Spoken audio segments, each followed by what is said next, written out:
இயற்கையின் இதயத்தில் மறைந்திருக்கும் அதிசயம். அமேசனின் கொதிக்கும் ஆறு. ஒரு காலத்தில் இதை பழங்குடியினரின் கதை என்று நினைத்தனர் விஞ்ஞானிகள்.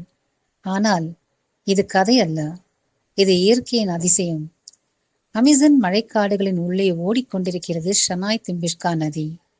பூமியின் உள்ளே இருக்கும் வெப்பம் நிலப்பிளவுகளின் வழியாக வெளியேறி இந்த ஆற்றை கொதிக்க செய்வது கண்டுபிடிக்கப்பட்டிருக்கிறது.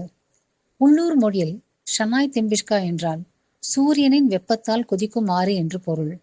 காலம் காலமாக இந்த நதியை உள்ளூர் மக்கள் புனித நதியாக கருதி வருகின்றனர். இந்த நதியின் அதிவெப்ப பகுதிக்கு அண்மையில் சென்றால் கூட மனிதர்களின் சருமத்தில் படுகாயம் ஏற்பட்டுவிடும். சுமார் 6.4 கிலோமீட்டர் நீளம் கொண்ட இந்த ஆறு சராசரியாக 80 டிகிரியிலிருந்து 95 டிகிரி செல்சியஸ் வரையிலும் வெப்பத்தோடு இருக்கும். அதிகபட்சமாய் 100 டிகிரி செல்சியஸ் வரை இருப்பதாகவும் விஞ்ஞானிகள் தெரிவிக்கின்றனர். பல்வகை உயிரினங்களையும் உடனடியாக கொல்லக்கூடிய வெப்பம் அது.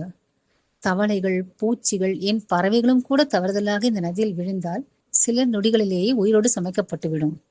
சில வகை நுண்ணுயிரிகள் மட்டுமே இந்த ஆற்றின் சற்றே வெப்பம் தணிந்த ஓரங்களில் வாழ்கின்றன. இயற்கை தன் சமநிலையை மிகவும் நுணுக்கமாக பேணுகிறது.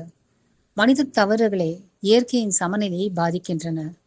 மரங்களை காப்போம், இயற்கையை காப்போம். இயற்கை மற்றும் வனவிலங்கு பாதுகாப்பு குறித்த காணொளிகளை அளிக்கும் எங்கள் சேனலை சப்ஸ்கிரைப் செய்து ஆதரவும் ஊக்கமும் அளிக்குமாறு கேட்டுக்கொள்கிறோம்.